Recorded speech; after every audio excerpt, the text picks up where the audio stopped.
Bonjour à tous, je vais vous montrer dans cet épisode comment on peut utiliser un microcontrôleur en séance de travaux pratiques. Alors j'ai choisi d'étudier la charge et la décharge d'un condensateur, parce qu'on a un circuit qui est assez simple, et je vais utiliser une carte de type Arduino Nano. Donc une carte plus petite qui s'intègre sur une platine de montage. Dans un premier temps, nous allons regarder comment est constitué le circuit. Alors c'est le circuit classique de charge-décharge, une résistance, en série avec un condensateur. J'ai récupéré un petit interrupteur inverseur qui va être bien pratique parce qu'il s'intègre sur la plaque. On peut noter que j'utilise un pin 5 volts et un pin GND pour mettre sous tension la ligne bleue et la ligne rouge. Nous avons un interrupteur inverseur. Alors, un côté de l'interrupteur inverseur est relié à la ligne bleue, donc potentiel 0 volts, c'est pour réaliser la décharge.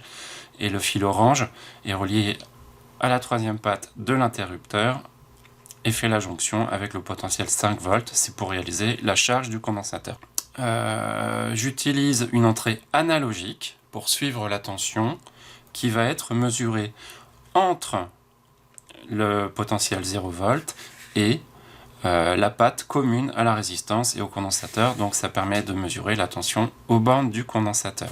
Et on utilise bien sûr une entrée analogique puisqu'on veut mesurer l'évolution de la tension. Donc, je vais essayer de montrer d'un peu plus près le branchement réalisé. Donc une borne de la résistance connectée à la patte centrale de l'inverseur. Résistance, condensateur sont reliés. La deuxième borne du condensateur à 0 volts. Et le fil gris qui mesure le potentiel entre la résistance et le condensateur.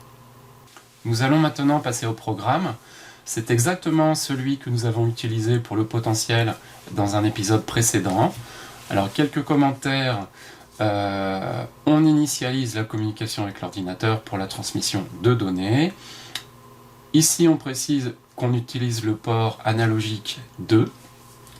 La variable mesurée s'appelle val_pot, c'est la tension en fait aux bornes du condensateur. Voilà. Je transfère le programme à la carte. Au passage, ici dans le choix des cartes, j'ai forcément choisi la carte Arduino Nano et il se trouve qu'on a trois sous-options, ATmega 328p et deux autres versions. Il se trouve que sur mon ordinateur c'est la deuxième qui marche bien. Alors on va regarder pendant quelques instants ce qui se passe avec ce petit programme. C'est un programme qu'on a déjà vu, on l'a utilisé pour le potentiomètre, il permet de lire une valeur de tension sur un port analogique, une entrée analogique, en l'occurrence la numéro 2, et on affiche dans le moniteur les valeurs mesurées. Alors, où est passé l'écran? Voilà. Donc actuellement le condensateur est chargé, je vais le décharger, j'actionne manuellement la bascule, dans l'autre sens, dans l'autre sens. Donc on a bien les courbes habituelles de charge et de décharge de condensateur.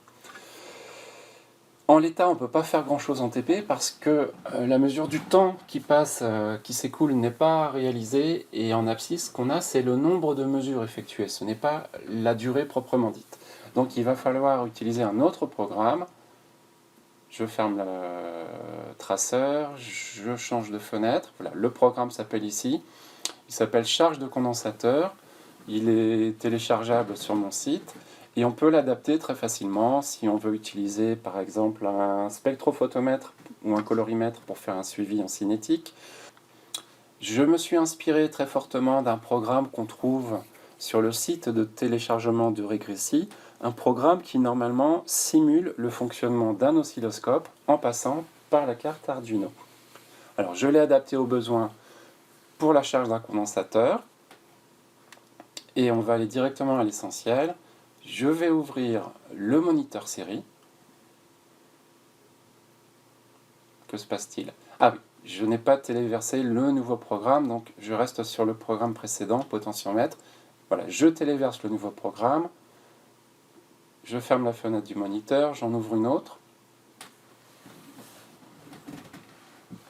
Et j'ai prévu 3 commandes pour faire fonctionner cette petite application à base d'Arduino et de Regressi.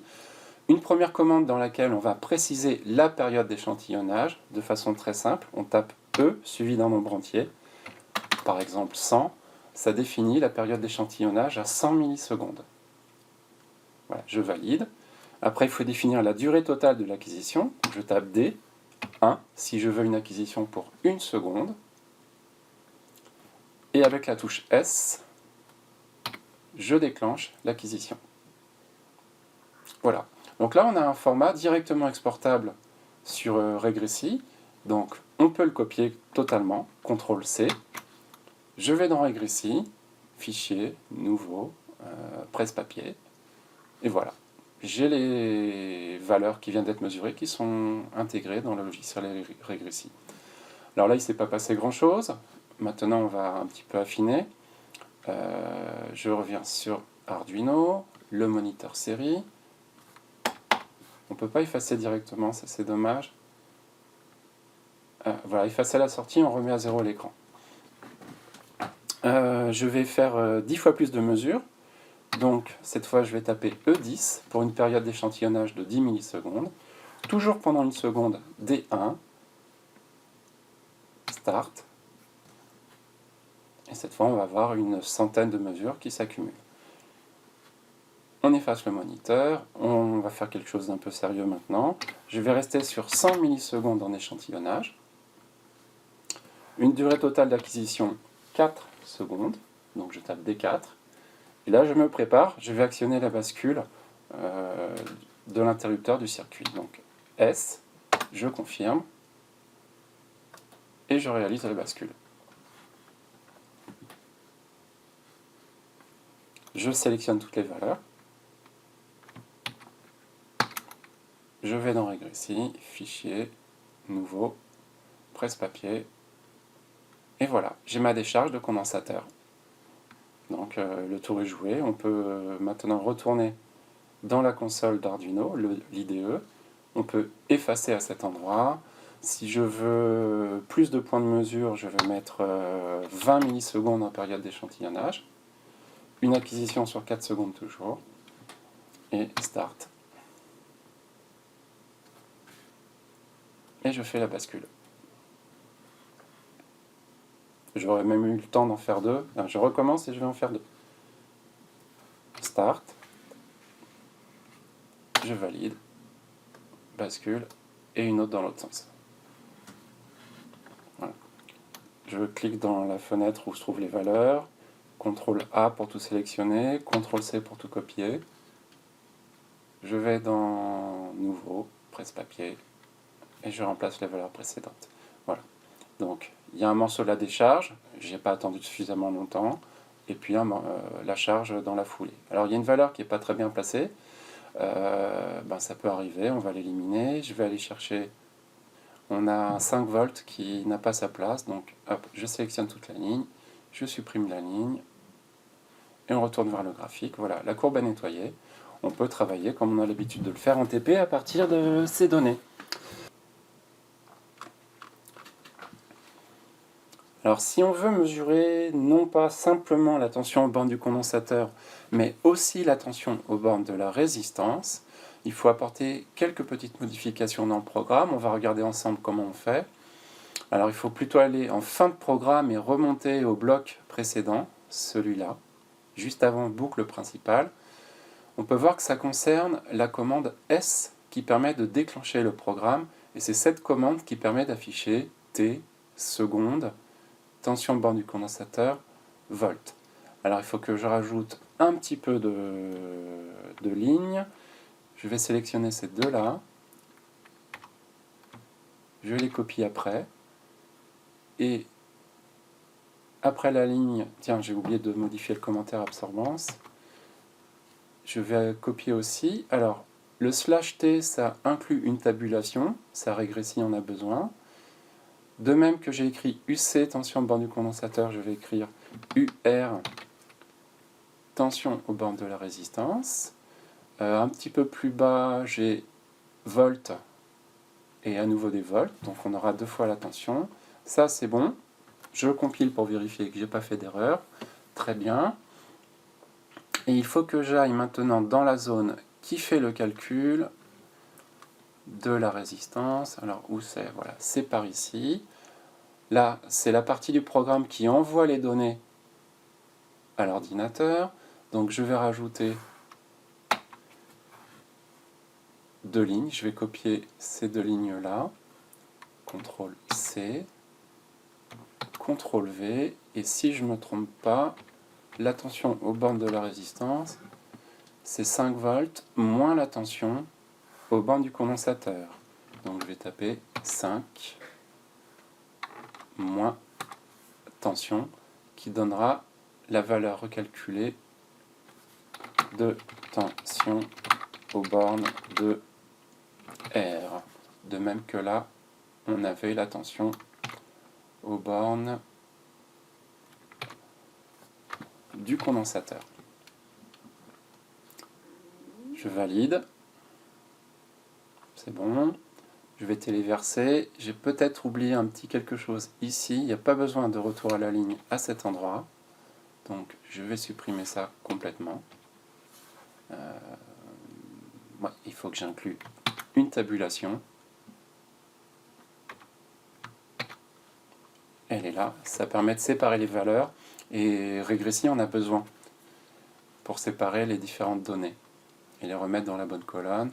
Et là, il y a peut-être un problème de retour à la ligne aussi. Voilà, il ne faut pas revenir à la ligne à cet endroit. Il faut revenir à la ligne à cet endroit. C'est bien. Pareil ici. Ça m'a l'air bien. Je compile. J'envoie dans la carte.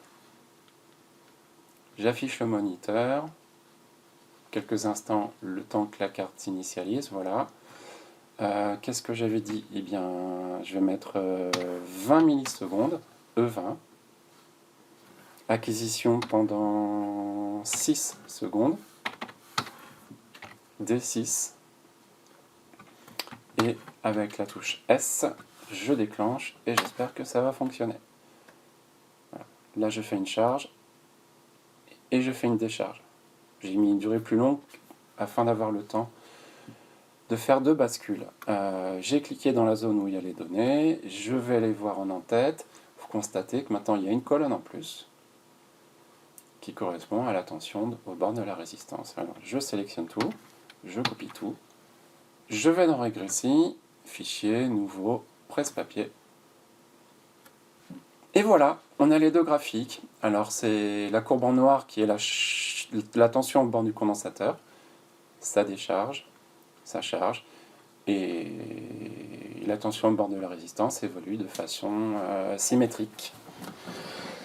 Alors, on peut continuer à adapter ce programme comme on le souhaite. On peut l'utiliser pour faire des suivis spectrophotométriques, par exemple, si on a un colorimètre ou un spectrophotomètre qui dispose d'une sortie en tension, qu'on peut connecter sur les entrées analogiques de la carte. On peut modifier le programme en s'inspirant des commandes qui sont déjà incluses dedans, et ça permet de pouvoir faire des TP tout en continuant d'utiliser le logiciel Regressi. Voilà, je vous remercie, au revoir et à bientôt.